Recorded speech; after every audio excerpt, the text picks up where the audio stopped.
po ay medyo nahihirapan. Wala po ang aking pangalawang mata. Hindi nasanay na walang pangalawang mata. Pakisabi po sa inyong katabi, maligayang puso. Maligaya ba ang puso ng katabi nyo? Pag hindi nakangiti, hindi maligaya ang puso niya. Isa pa, tingnan mo muli. Maligaya ang puso. Tumitibok pa ba? Ano po ba ang tibok niyan? Tibok na may pera. Tibok na walang pera. Joke lang po. Ayan, tumitibok. Tumitibok-tibok ang puso. Magmamaga. February na kasi yan, ha? Kapag Pasko, masaya ang pakiramdam. Tama? Kapag Pebrero, mas masaya ang pakiramdam. Wala. Okay. Bakit? Kapag February ay ang puso natin ay nagpupulahan. Tama? Ayan. Hindi na daw, hindi na mapula. Asya. Naalala ko po yung aking pizza. Pag in-ECG siya, yung po basa ng ECG niya, di ba dapat pag ganon? Siya po baliktad. Baliktad yung rhythm ng heart niya. So, may balik. So, po ito nakarang araw, yun naman po kami kumali. Puso din. Puso din ang problema. Nagpa-stress test siya. Pero salamat sa Lord kasi hindi kailangan yung angiogram. So, puso din ang problema. Eh, ngayon po kaya araw na ito, kamusta ang puso natin? May problema ba ang mga puso natin? O bulsa natin?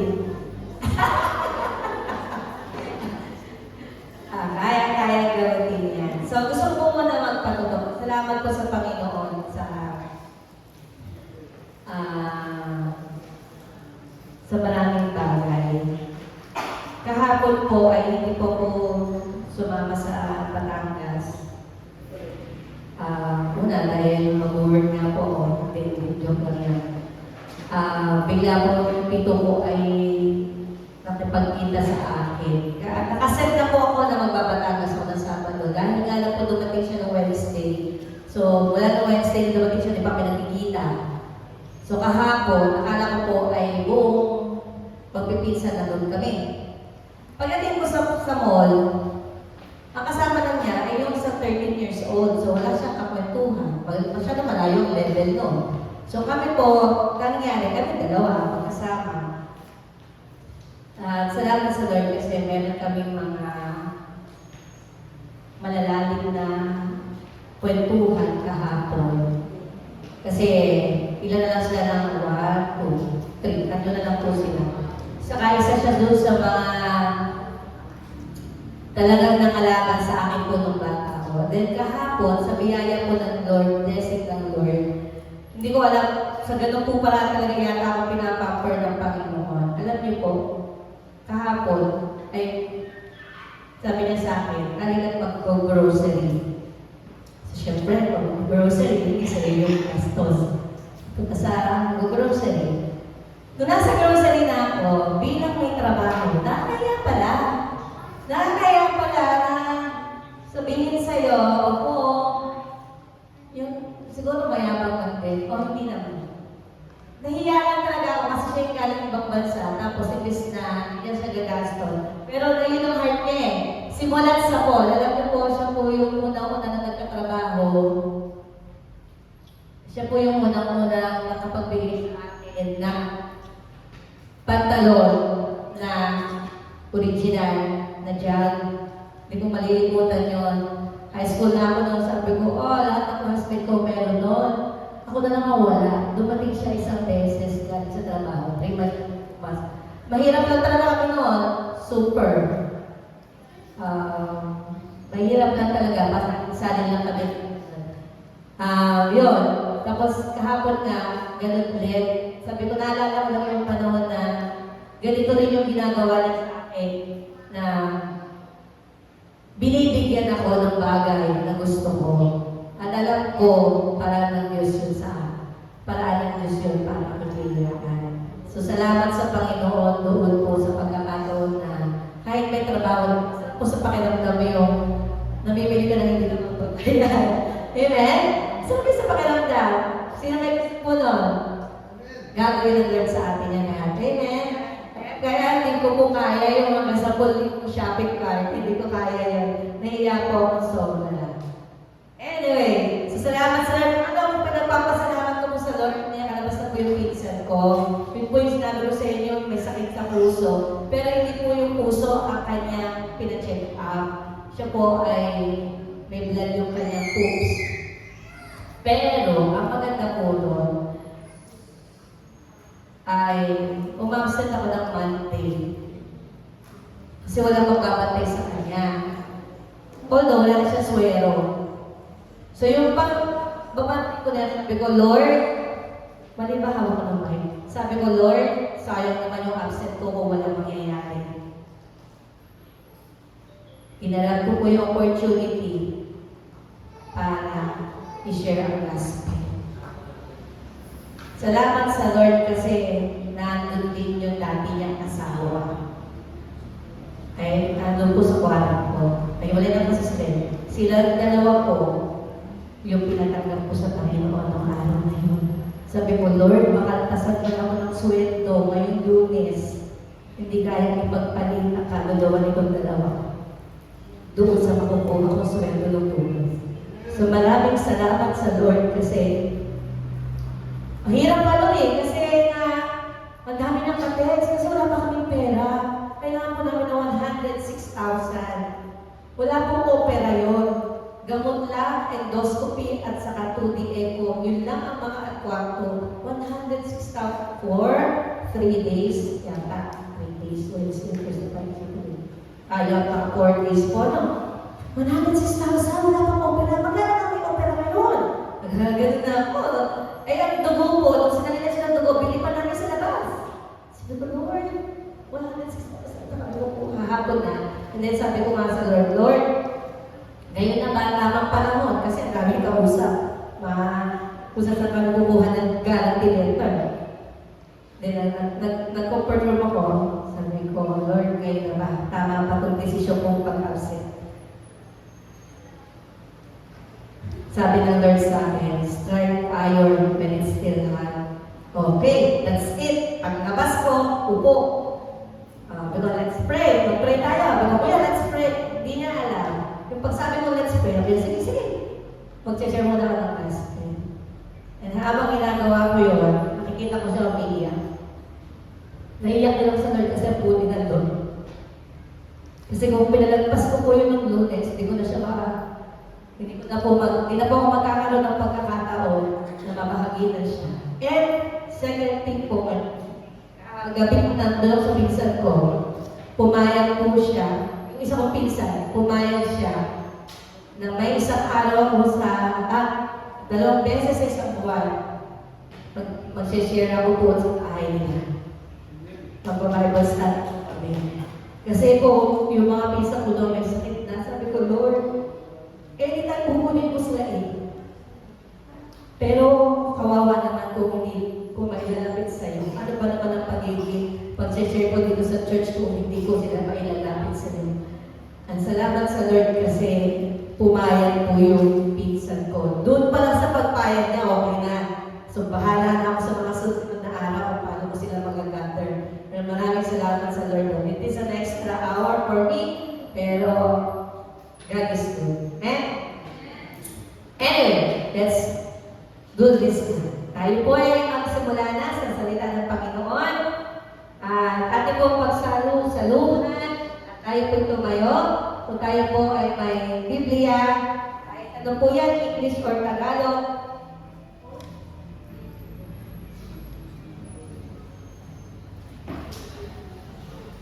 Magbukas po tayo sa Psalm 27:4.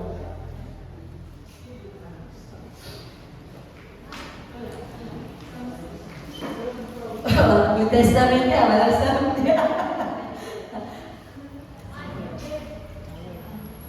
Psalm 27:4.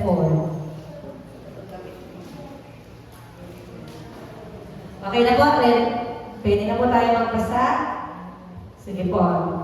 Ready, go!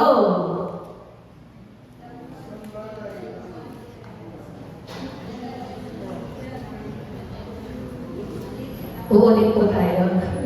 Uulit pala. Hindi pa pala ready. Hindi pa pala ready ang lahat. Psalm 27, verse 4. Ready, and go! Kaya Yahweh ay isang bagay lang ang aking inilig. Isa lamang talaga ang aking hangarin. At tumira sa templo niya habang buhay upang kagandahan ni Yahweh aking mapagmasdan. Looy humingi sa kanya ng pagtuman. Sa English po, ang sabi po dito ay, one thing I ask from the Lord, this is only do I seek, that I may dwell in the house of the Lord all the days of my life, to gaze on the beauty of the Lord and to seek Him in His temple. Maraming salamat sa iyong salita, Panginoon. Sa open mo kami ngayon. Oras na ito, Panginoon. Sa lahat namin ibinibigay ang aming kaisipan. Ito po ang aming dalangin sa Panginoon Jesus. Amen. Una po tayo, napakamuli natin ng Panginoon. Kung kayo po ay tatanungin ko ngayong oras na ito, ano po ang isang bagay na dinidesire ninyo?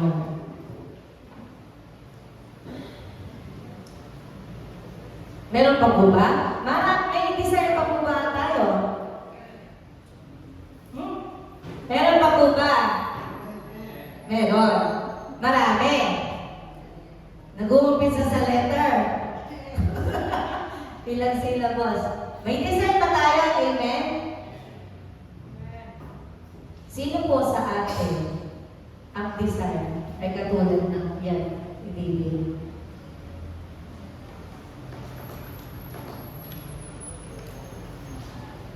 Sino ang nakapaglagay sa heart niya na ito rin ang kanyang desire? One thing I ask from the Lord is only do I seek, that I might dwell in the house of the Lord all the days of my life. Niyan pong sa Psalm 27 na po yan, search ako ng background diyan. Ang mga nabasa ko lang ng mga panahon po sinusulat ni David yan yung panahon na siya ay nagtatago-tago na. Yung buong chapter 27 kasi po siya ay nahanap na po ni King Saul. Siyempre, kapag gano'n ang pakiramdam mo, ang dami ng takot, ang dami ng alalahanin ng mga panahon na yun si David. At dahil siya ay wala naman doon sa templo, wala doon sa tabernacle, dahil nga siya po ay nagtatago, yun yung isang bagay at namimiss niya. Yan yung gustong-gusto niya nang magawa, kaso hindi pa niya magawa. Yang nasa Psalm 27:4, yan yung nasa puso niya.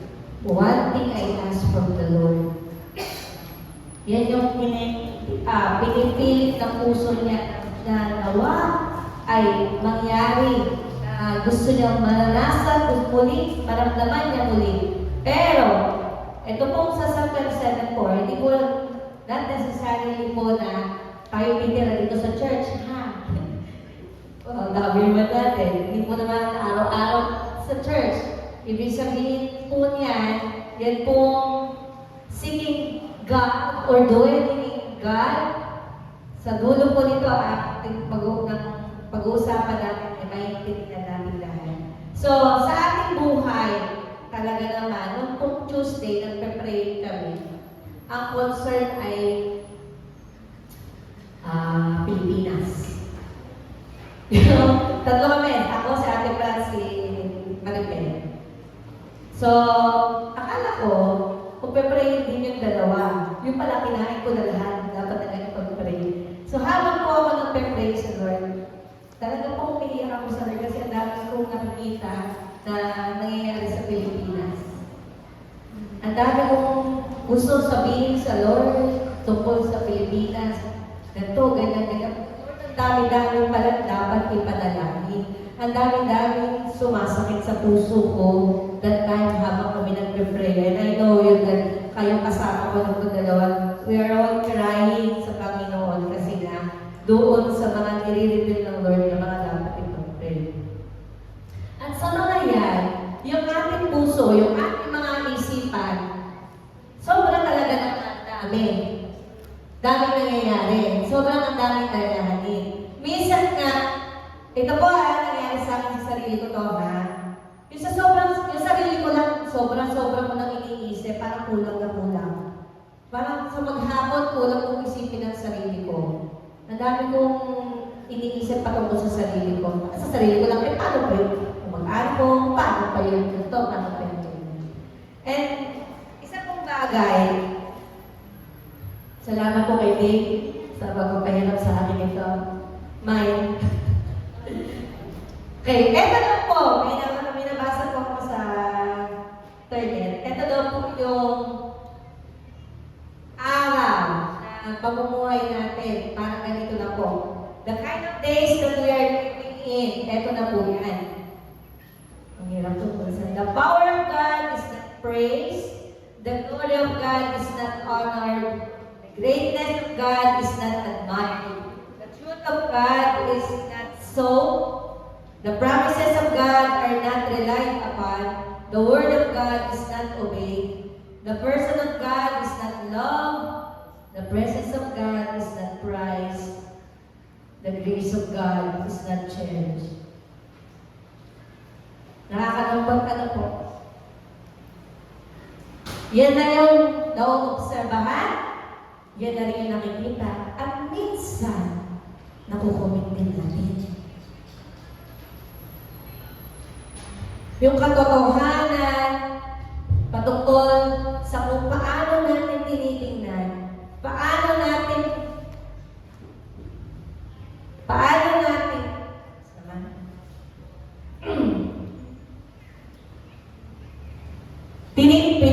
perspektibo natin, malakas din, perspektibo natin doon sa Panginoon.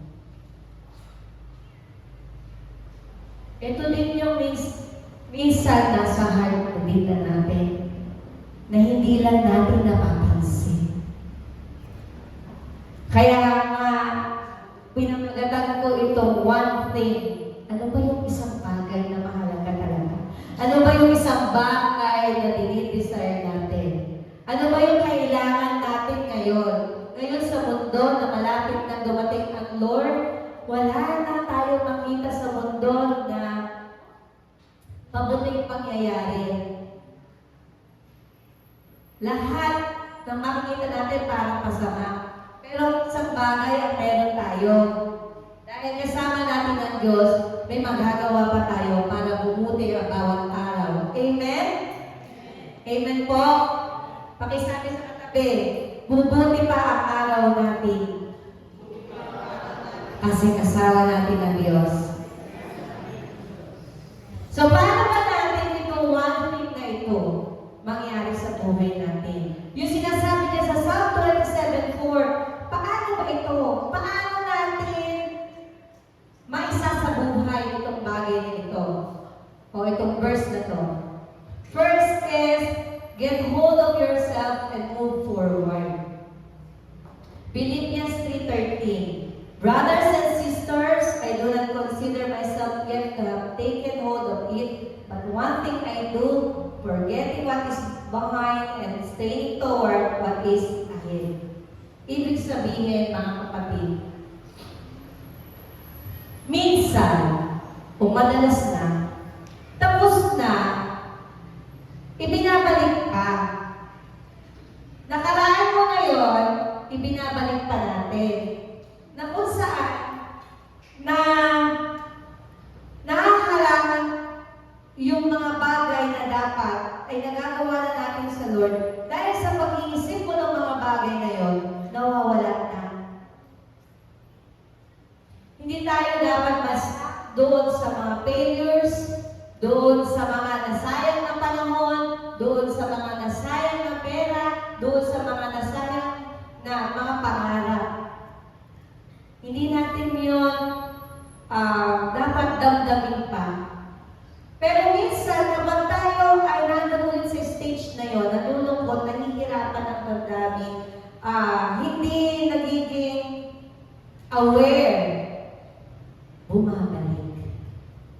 Bumabalik tayo sa dati.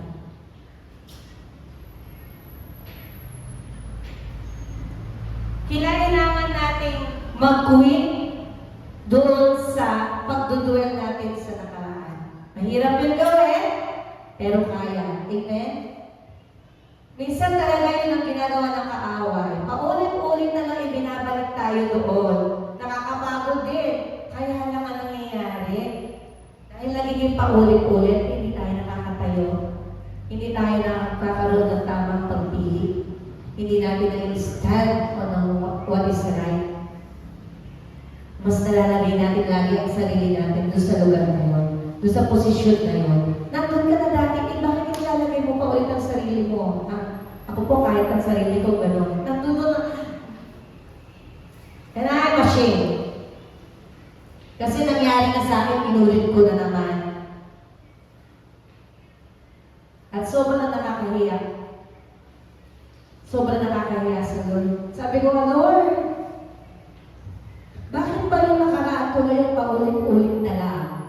Nakakapagod na siya. Bakit sobrang-sobrang na ako mahina? Kasi pala, may mali dito sa puso ko. May kulang. May uhaw, may gutom. Na akala ko, yung bagay na yun noon, na nag-satisfy na papunto, yun din yung magsasatisfy na naandito na ako sa kingdom ng Lord. Get hold of your past. Tapos na. Para mabigyan naman natin ng pagpapahalaga ang Diyos. Gaano ba natin pinapahalagahan ang Diyos sa buhay natin ngayon?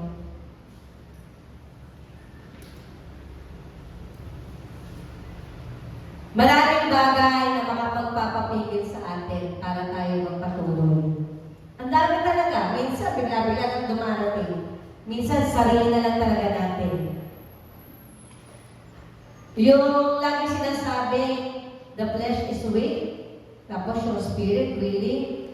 Kapag yun ay hindi na natin yung dapat binibigyan masyado sa sarili natin o pinapalig ang sarili doon. Dapat bilang Christian bilang mananampalataya, bilang nakakilala sa Diyos, yung spirit mo laging willing. Na hindi pagbigyan yung flesh.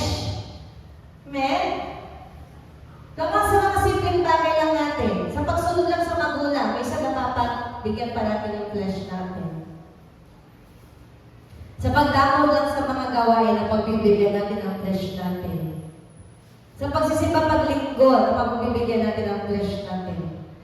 Sa pananalangin na mapagbigyan natin ang flesh natin, pagod na ako, ayaw na mag-pray ngayon. Sa pagde-devotion, napapagbigyan din natin ang ating sarili. Nakabasa ng isa, okay na. Hindi na natin na-contemplate. Marami. So, para tayo ay makapunta doon sa sinasabi ni David na ma-design natin yun, let's get hold of ourselves and move forward. Move na tayo. Move on na tayo. Tumanggap ka na kay Kristo, bago ka na ng nilalang, hindi na ikaw yung dati. Kaya kaya tayong tulungan ng Diyos by His strength, kaya natin magbago. Amen? By His strength, kaya natin tuwid-ulit yung ating landas. Amen? Yun. By His strength, kaya ulit natin i-direct ang ating buhay sa tamang path, papunta sa purpose ng Lord sa buhay natin. Amen. Hindi po nagbago naman ang Diyos Yung pagkakalikha sa atin, kaya tayo nilikha, gusto niya ng fellowship, hindi nagbago yun. Yun pa rin ang gusto naman sa atin Makipag-fellowship sa atin at pamahalaan natin lahat na meron siya, kilala. Yun pa rin yun. At hanggang ngayon, yun pa rin ang sinasabi ng Lord sa atin. Gusto ko na rin kitang mahalin. Yun ang gusto ng Lord na sabihin sa'yo, mahal pa rin kita ngayon. Kahit ako, naglalabing ka na sa akin noon, mahal pa rin kita hanggang ngayon. Amen? Tanging sa Diyos lang talaga ang totoong pag-ibig. So let's move forward. Second, desiring to be in His presence. Psalm 14:2, the Lord looks down from heaven on all mankind to see if there are any who understand, any who seek God. Gusto ko po ito sa Tagalog. Ay ko po sa Tagalog, ha? Ano yun? 14. Hindi ko po alam kung nasa ng salamin ko. Sana natetext siya. Sabi po dito sa awit 14:2. Nagmamasid si Yahweh mula sa itaas. Nagmamasid si Yahweh mula sa itaas, sa katauhan kanyang siniyasan. Tinitingnan kung may taong marunong pa na sa kanya'y gumahanggalan at sumasamba. Hallelujah. Nakatingin ng Diyos, tinitingnan niya, mayroon pa ba tao sa kanya'y gumagana at sumasamba? Meron pa ba, church? Meron pa po ba? Dahil ito yun. Palakpakan natin nga ang Lord. Sa lahat ng gumagana at sumasamba sa Panginoon, sige po, palakpak para sa Diyos at ating buhay. Amen. Matagpuan tayo ng Diyos. Makita tayo ng Diyos mula sa Kanyang lugar. Habang siya'y nakatunghay, anak, ikaw yung sumasamba at gumagalaw pa sa akin. Amen. So desiring to be in His presence, God's presence will give you the power to keep going. Ito yung dahilan kung bakit kailangan natin ilagay lagi ang sarili natin sa presensya ng Lord. Ito po ay intentional. Kailangan natin sadyain. Kailangan natin sadyain na ilagay ang ating sarili sa presensya ng Panginoon. Why? Bakit ganon? Kasi po, pag-isip pa lang natin sa umaga, ang dami ng laman ng ating isipan. Tama? Ang dami ng gustong gawin. Parang kulang ang panahon. Naaalala ko pag Sabado, pag kami ni Ate Franz pupunta Batangas, kanya-kanya na kaming buhay niya. Parang, malapit na. At gumising na ng alas 6 para hindi natatapos yung trabaho namin. Mauubos na ang oras. So, sobrang busy na yung mind natin, sobrang busy na yung puso natin, yung inalala mo nung gabi, hanggang sa pag-isip mo sa umaga, yun pa rin ang laman ng isip mo. Nag-aalala ka na kasi wala kang pambayad ngayon na yung due date. Ngayon ka na magbabayad dun sa tao, ngayon ka na magbabayad ng kuryente, ngayon ka na magbabayad ng bahay, kagabi mo pa inaalala, nung isang linggo mo pa inaalala, hanggang ngayon gumising ka, yun pa rin ang inaalala. And you forgot one thing. Magpasakop sa presensya ng Lord. Ang sumakop sa iyo that time, yung pag-aalala. Hindi na talagang nakakapag-alala. Pero hindi kailangan po na tayo ay malugod na lang ng pag-aalala. Lord, ginawa ko na ang lahat. Ginawa ko na ang lahat. Bakit ganun pa rin? Kasi you miss one thing. My presence. Na-miss mo yun. Nawala. Kasi meron palang rutang mas maganda si Lord. Yung ruta mo, pinuntahan mo.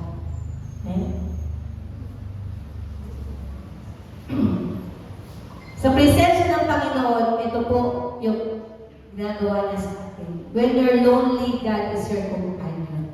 Amen?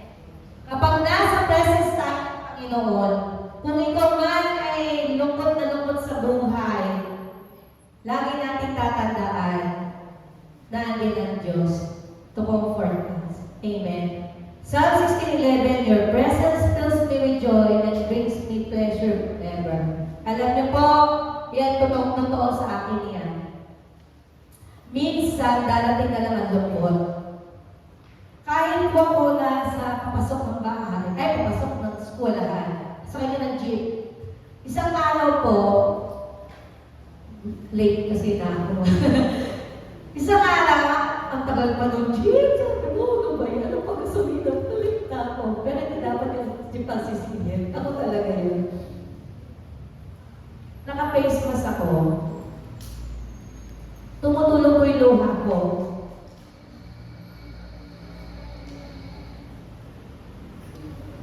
Tumutuloy yung luha ko, nahihiya ako dun sa mga kasama ko, estudyante.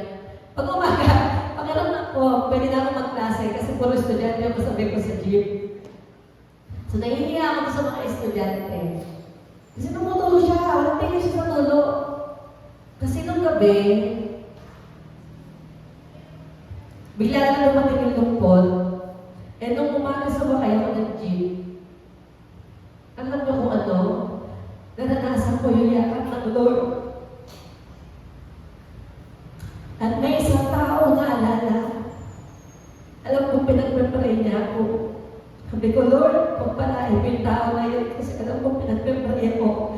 Hindi ko man sabihin, pero naramdaman ko yung yakap mo kasi may nagpray sa akin.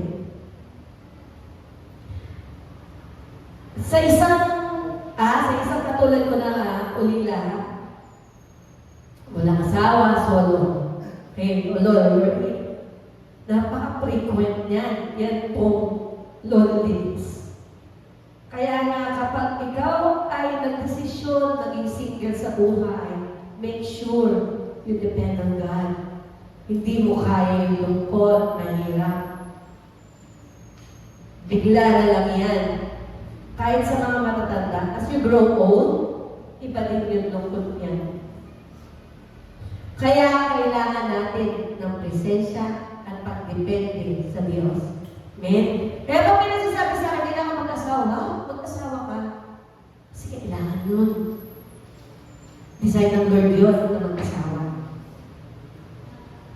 So kung hindi ka matapang, hindi ka matatag, eh di mag-asawa ka. Pero ko sinabi, tularan ninyo ako, kasi the struggle is real. Struggle is real.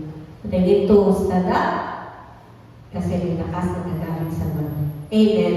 So your presence fills me with joy and brings me pleasure forever. Kaya nga itong one thing na sinasabi ni David, sabi ko, Lord, ito na lang talaga yung gusto ko sa buhay ko. Hanggang sa kuhanin mo na lang ako. Ito na lang talaga. Wala nang iba. When you're worried, God is your confidence. Psalm 23:4, even when walking through the dark valley of death, I will not be afraid, for you are close beside me, guiding all the way. Yung presence ng Lord, sapat para sa confidence natin na kaya natin harapin ano man ang dumating sa atin. Amen? Kaya natin yan. Pagsubok lang yan. Nilalang mo lang yan eh. Ganito, ganyan. Eh, ano naman ang Lord natin? Ano ang ginagawa ng Diyos natin? Diba? Yun lagi tayong babalik doon. Minsan lang po talaga ang kuling natin. Inaalis na tayo ng Lord doon, bumabalik pa tayo. Diba? Minsan ang kuling lang natin. Lagi. Alam nyo, Diyos talaga, napakabuti, napakabait. Daming chance. At yung chance na binibigyan ng Lord sa atin, yun yung humihila sa atin pabalik sa Kanya. Amen? Lagi may chance. Sa ibang tao, wala na tayong chance. Pag may niligawan, wala na chance. Pero sa Lord, lagi may chance. Amen? When you're worried, God is your confidence. Alam mo, may tulong na manggagaling sa ating Diyos. Amen? Hindi naman nahuhuli ang Diyos palagi on time. Tayo lang talaga po yung maniipid. Gusto lang natin kagad-kagad meron. Okay? So, let's have that confidence para sa Lord.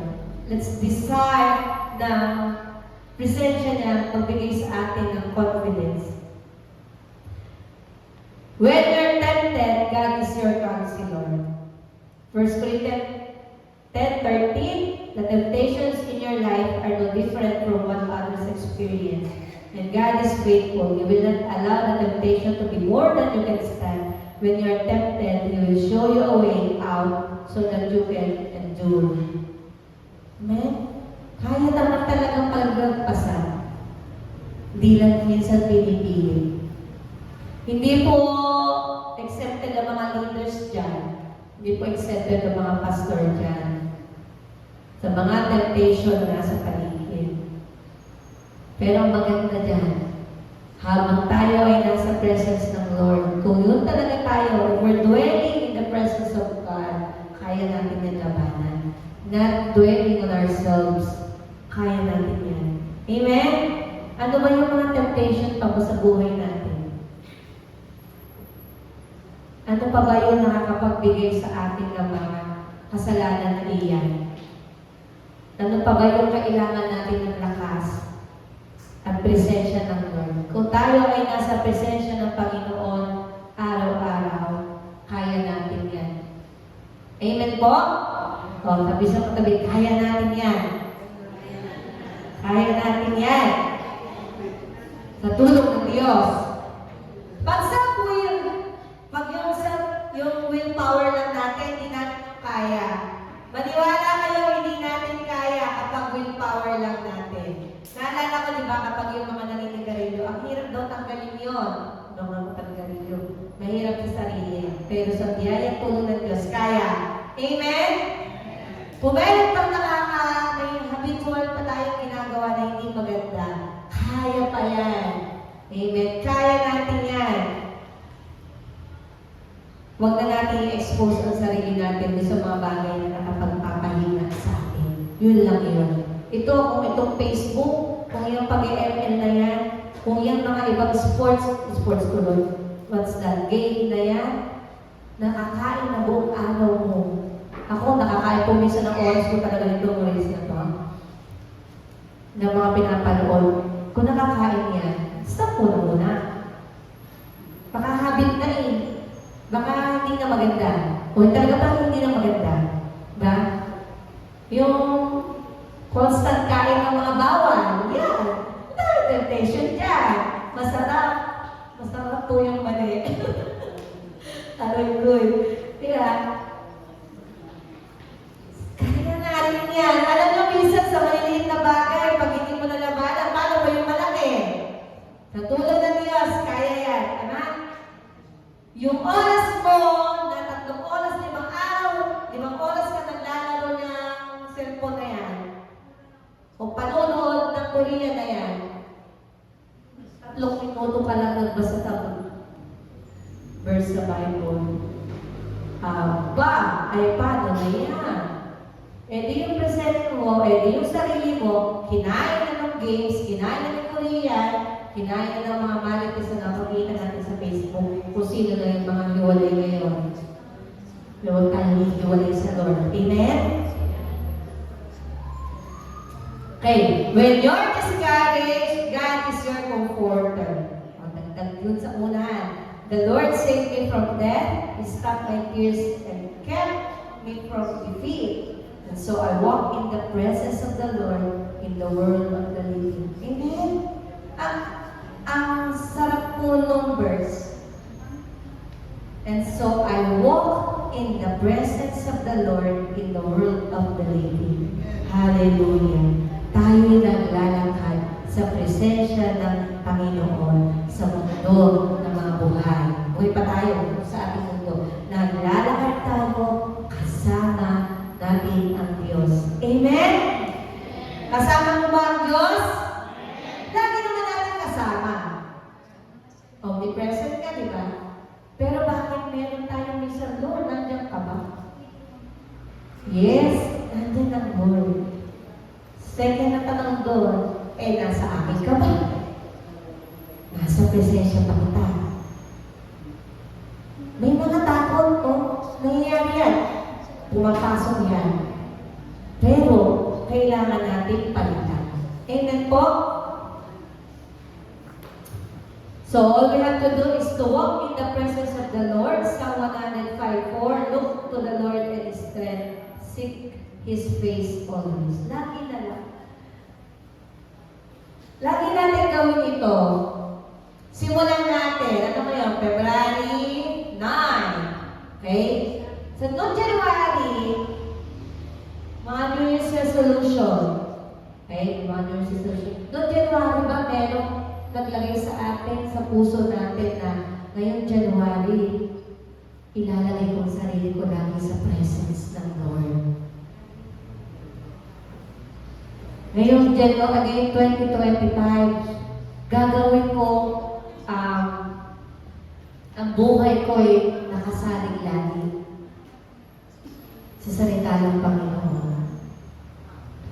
Let's direct our heart and set our mind towards God. Jeremiah 29:13. Seek the Lord and His strength. Seek His presence continually. Patama ako. Parang iba yata. Hindi tayo pag-flash na kung tama ako. Tama po ako? Ang version isa ko. Parang yung isa ko ay kung ang puso mo ay hahanapin ako, makikita mo. Amen. Check our heart. Hinahanap pa ba niya ng Diyos? Ano na nasa heart natin ngayon? Ano na? Trabaho na lang ba? Pagkita na lang ba ng pera? Pagpapayaman na lang ba? Yan na lang ba ang nasa puso natin? Abutin na lang ang pangarap natin. And we miss that one thing, the presence of the Lord. Hindi po yan basta darating. Yan po yung kinuusap gawin. Intentionally, gagawin mo yan. Hindi yan basta babagsak sa'yo. Kasi kailangan ng bahagi mo. Kailangan ikaw din magkaroon ng effort para pumasok sa presensya ng Diyos. Kung kaya natin gawin ang lahat ng effort natin para sa trabaho, para ma-please ang ating mga boss, bakit hindi natin kayang gawin intentionally ang Diyos naman ang ma-please natin? Amen? Nakakapagpuyat tayo sa trabaho, nakakapag-overtime tayo sa trabaho, pero ang umatin sa gawain, hindi na natin nagagawa.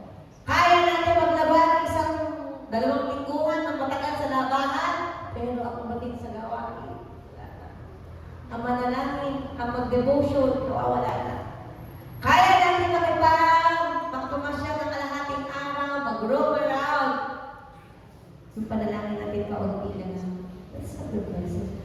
Alam niyo ba, kaya natin gawin ang lahat ng bagay na kasama pa natin ng Diyos, na naka-tune in pa rin ang ating buhay o ang ating spirito sa Panginoon. We can do all the tasks within the day na naka-tune in tayo sa presence ng Lord. Kaya natin yan. Gawin natin yan. Naalala ko po noon isang araw, sabi ko, Lord, ibalik mo, gusto ko lang bumalik doon sa dati na kahit nasa sakyan ako, kaya mo gumawa ng word. It happens to me noon. Traffic kasi dyan sa Edsowitan. Mag-word ako na, siguro Tuesday yun.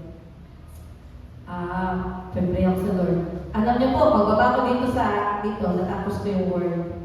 Sabi ko, Lord, salamat. Gusto ko ulit yun. Gusto kong gawin ulit yun. Gusto kong mangyari yun. At kahapon po, kahit kasama ko ang ito ko, namamasyal kami, yung pong aking espiritu ay contemplate na iniisip yung mga verses, iniisip yung mga i-word ko. Kaya naman eh.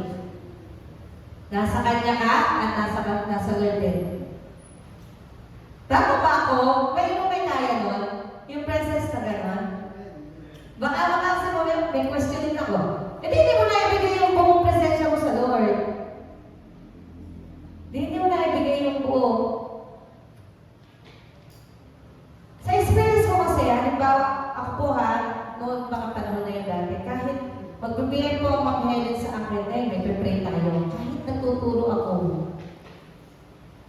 yung espiritu ko, patuloy na nanalangin, kahit nagtuturo ako. Kasi wala naman, hindi ako pwede mag-lock ng pinto. Teka lang, children ha, ako'y magpa-pray. Hindi pwede yun. Eh, kailangan na. Abroad na yung yung panalangin kasi ngayon nangyayari eh. Kaya na ako pinigyan eh. Ngayon nangyayari. So ngayon ka dapat. So habang di-discuss ka, yung espiritu mo, nangungusap din, nagpa-pray din. Diba? Ganun na nangyayari. Minsan lumalabas na lang din ako. Pagkatapos nagsituan ng bata, lumalabas ako.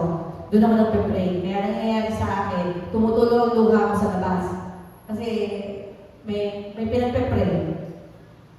Ito pong mga huli, yung mga nangyayari sa paligid. Ganun po mga nangyayari sa labas na lang, school. Kasi bigla-bigla po may bibigay ang Lord, kailangan mo ito ipag-pray. So to experience His presence, we need to be quiet. Ang hirap nito. Ang utak kasi natin maingay. Ang dami iniisip. Pero sabi, be quiet. Shh! Maingay muna. Dahil sa presence ng Lord. Nakikipagkatuwiran pa tayo isa sa Lord. Maintain a consistent conversation with God. Develop the habit of praise. And set the me time with the Lord. Marami tayong me time. Me time muna ako. Hindi gawin natin me time with the Lord. Amen? Amen po. Kaya mo natin? Kaya mo natin? Let's soak sa presence ng Lord. Kailangan natin yan ngayon. Kailangan natin hanggang sa dumating ang Diyos. Kailangan natin yan. Kasi mahirap nang hanapin yan. Kaya sabihin natin. Next. Saturate yourself with His Word. Luke 10:39, she had a sister called Mary who sat at the Lord's feet listening to what He said. Kailangan natin ang mga salita ng Diyos. Palagi ko nga ito sinasabi, ang daming gawain daw sa church. Lahat naman din may Word of God. Amen? Yun yung sinasabi ko na, kaya pala si Pastor, may mga ganun ginagawa. Kasi gusto din niya, masok tayo dun sa Word of God. Kaya lang, may nangyayari minsan, may nag-share ng Word, hindi na natin na bibigyan pagpapahalaga. Okay? So, saturate ourselves the Word of God. 1 Peter 2:2, as newborn babies na nakalagay dun sa desire the sincere milk of the Word that ye may grow thereby. Kailangan natin yan. Kailangan natin ang salita ng Diyos. Di ba po, ito yung ginawa ni Mary, umupo siya at nakinig sa Diyos. Upo tayo. Upo at makinig sa Diyos. Upuan natin ang ating mga devotion. Makinig sa Diyos. Para hindi natin naririnig lagi yung sarili natin at yung nasa mundo. Love God's Word. Deepen your relationship with His Word by absorbing what it says, embracing what it says, and living on what it says. Yan po yun. Hindi tayo basta makabasa.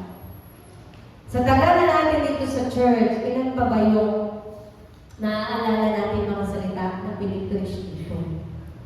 So, kailangan para lumalim tayo sa salita ng Panginoon, sa relasyon natin sa salita ng Panginoon, i-absorb natin. Yakapin natin at ipamukay natin. Amen? Sa mga estudyante ng SCBTC, alam nila yan. Sa mga DFA din. Kasi hindi naman tayo ililigaw ng salita ng Diyos. Amen po? Amen. And last, have a heart aflame for God. The burning desire ng puso natin ay sa Diyos. Luke 24:30.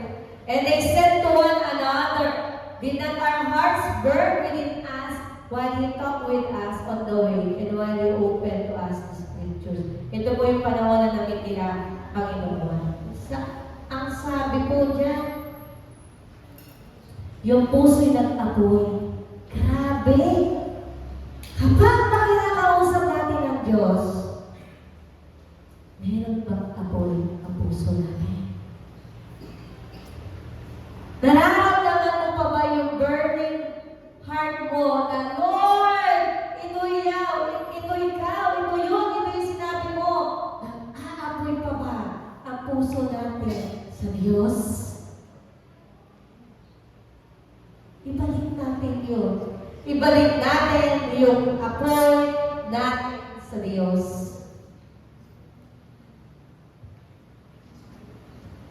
Doon sa Isaiah 29:13, ito yung nakita ng Panginoon.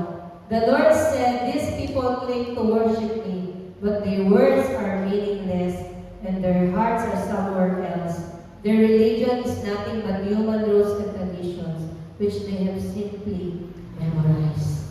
Church, ayaw natin maging ganyan na religion na lang. Pag sinabi natin religion, walang pagbabago, walang nangyayari. Pag sinabi ng religion, pumapasok lang tayo, makikinig tayo, paglabas natin, wala.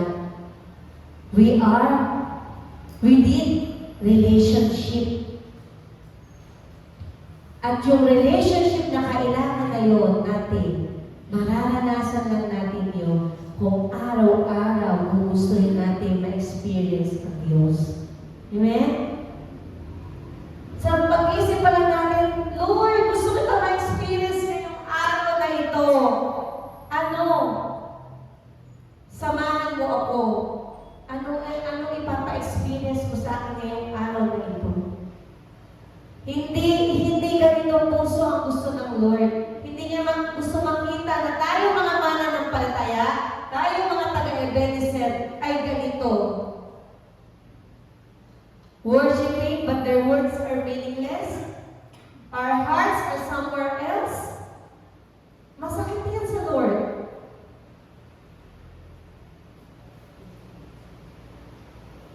Patawagan mo kami, Panginoon, kung may mga panahon kami ganito, Lord.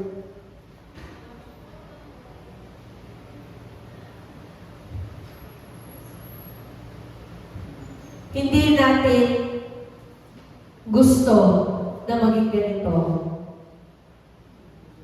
Yung mga wala sa Panginoon, maaari. Pero tayo, na marami lang naririnig, nananalangin na, nagpe-pray sa atin, may mga cell group, may mga small group. Our heart should not be in somewhere else. Kailangan nakatuon yan sa Panginoon. God knows the condition of our heart. The spiritual heart problem is the #1 killer. Kamusta ang puso natin? Tumutibok at nag-aapoy pa ba yan sa ating Diyos? O pagod na lang siya? O nabubuhay na lang siya? O napapunction na lang siya sa sarili niyang function? Kamusta tayo? Kamusta ang heart natin? Dapat hindi divided ang heart natin. Hindi siya malayo sa Panginoon. God desires that we maintain healthy hearts, hearts that are entirely His, hearts whose sole desire is to glorify Him. Amen? Yan yung gusto ng Lord. Yan desire na yan. Ma-maintain natin yung puso healthy. Kaya marami may sakit sa puso kasi hindi na ilalabas. We can say that to God. Hindi malayo ang Diyos, pwede mo yan i-share to Lord. Kaya marami may sakit sa puso, maraming galit. Maraming hindi pagpapatawan. Maraming pag-aalala.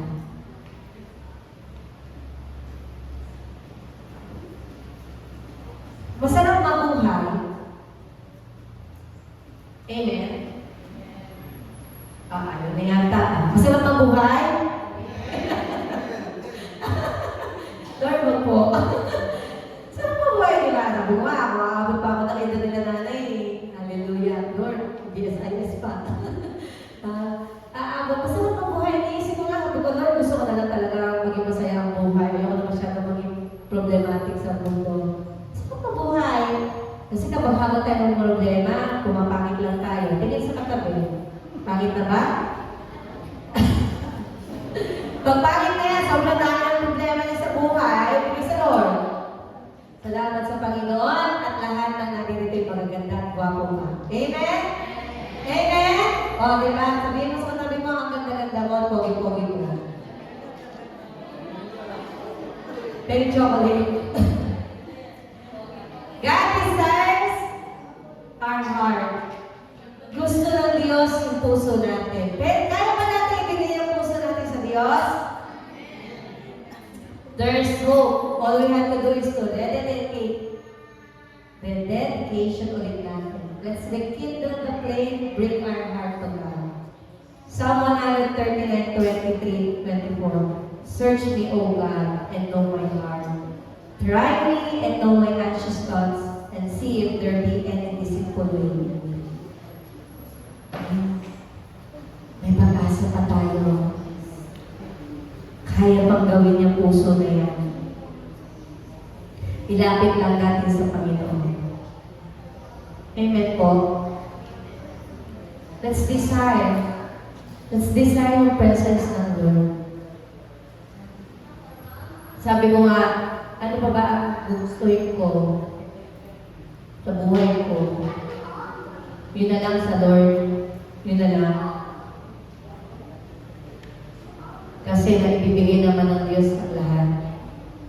Meron po akong babasahin sa inyo dito sa dulo ng 27. Hindi ko po yung sinulat yan. Awit 27. Dito na po tayo magtatapos. 27, yung huli. 13.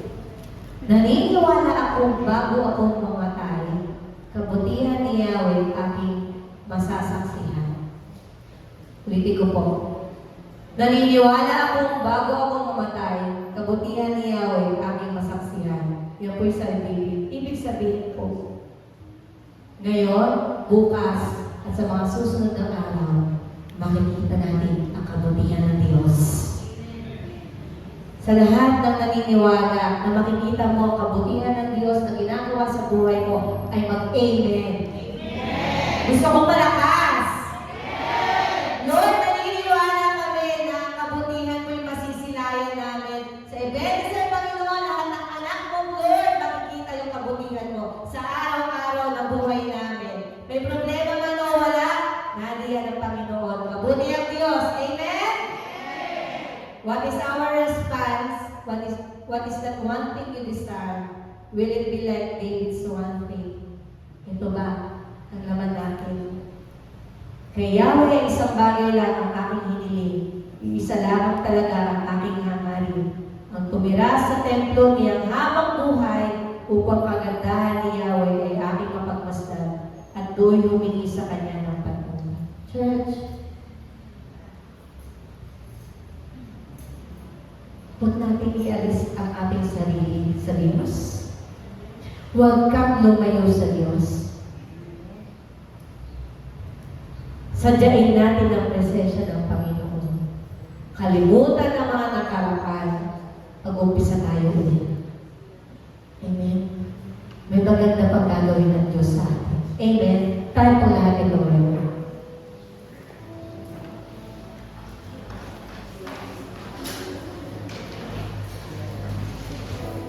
Sige po, sa pagtayo. Siya po